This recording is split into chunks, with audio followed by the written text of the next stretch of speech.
Ang mabuting balita ng Panginoon ayon kay San Juan. Noong panahong iyon, sinabi ni Jesus sa kanyang mga alagad, "Kung iniibig ninyo ako, tutuparin ninyo ang aking mga utos. Dadalangin ako sa Ama, at kayo'y bibigyan niya ng isa pang patnubay na magiging kasama ninyo magpakailanman. Ito'y ang Espiritu ng katotohanan, na hindi matanggap ng sanlibutan sapagkat hindi siya nakikita ni nakikilala ng sanlibutan. Ngunit nakikilala ninyo siya sapagkat siya'y sumasa inyo at nananahan sa inyo. Hindi ko kayo iiwang nangungulila. Babalik ako sa inyo. Kaunting panahon na lamang at hindi na ako makikita ng sanlibutan. Ngunit ako'y makikita ninyo sapagkat mabubuhay ako at mabubuhay rin kayo. Malalaman ninyo sa araw na yaon na ako'y sumasa Ama, kayo'y sumasa akin at ako'y sumasa inyo. Ang tumatanggap sa mga utos ko at tumutupad nito, ang siyang umiibig sa akin. Ang umiibig sa akin ay iibigin ng aking Ama. Iibigin ko rin siya at ako'y lubusang magpapakilala sa Kanya." Ang mabuting balita ng Panginoon. Pinupuri ka namin, Panginoong Hesukristo. Hindi tayo kailanman iniwan. Bago umakyat si Jesus sa langit, ipinangako niya sa atin ang isang patnubay, ang Espiritu Santo, upang manatili sa atin magpakailanman. Alam niya ang hirap ng mundong ito, ang ating pangungulila, panghihina at mga pagsubok. Sa pamamagitan ng ating binyag at iba pang mga sakramento, tayo ay naging bahagi ng kanyang Iglesia Katolika na siyang buhay na tanda ng pananatili niya sa mundo.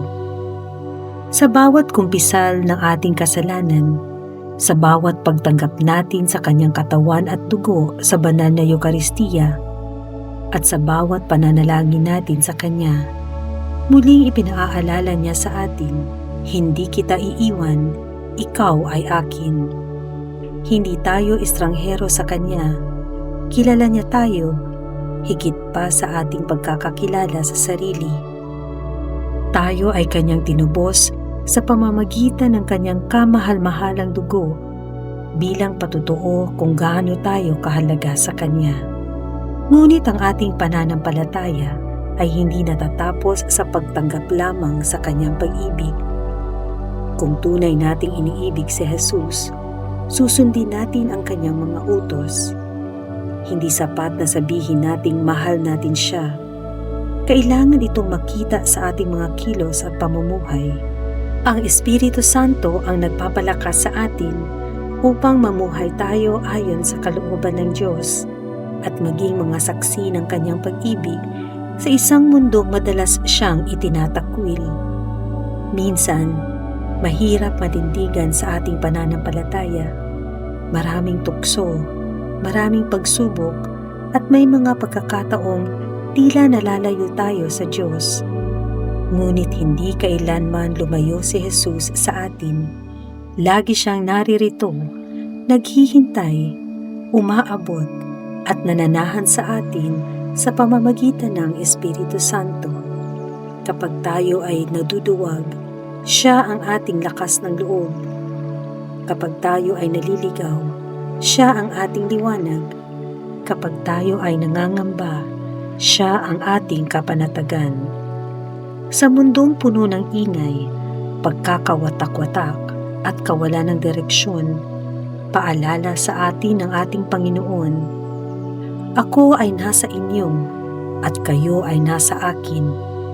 Hindi tayo kailanman nag-iisa, hindi tayo kailanman iniwan. Ang hamon sa atin ay patuloy na mahalin si Jesus ng may katapatan at pagsunod. Ang tunay na umiibig sa Kanya ay hindi lamang nakikinig, kundi tumutupad sa Kanyang mga salita. Naway maging bukas tayo sa patnubay ng Espiritu Santo sa bawat hakbang ng ating buhay. Naway patuloy nating ipakita sa ating mga gawa na tayo nga ay pag-aari ni Kristo, tinubos at minahal ng Diyos ng walang kapantay. At sa ating pagsunod, mararanasan natin ang kapayapaan at kagalakang tanging sa Diyos matatagpuan.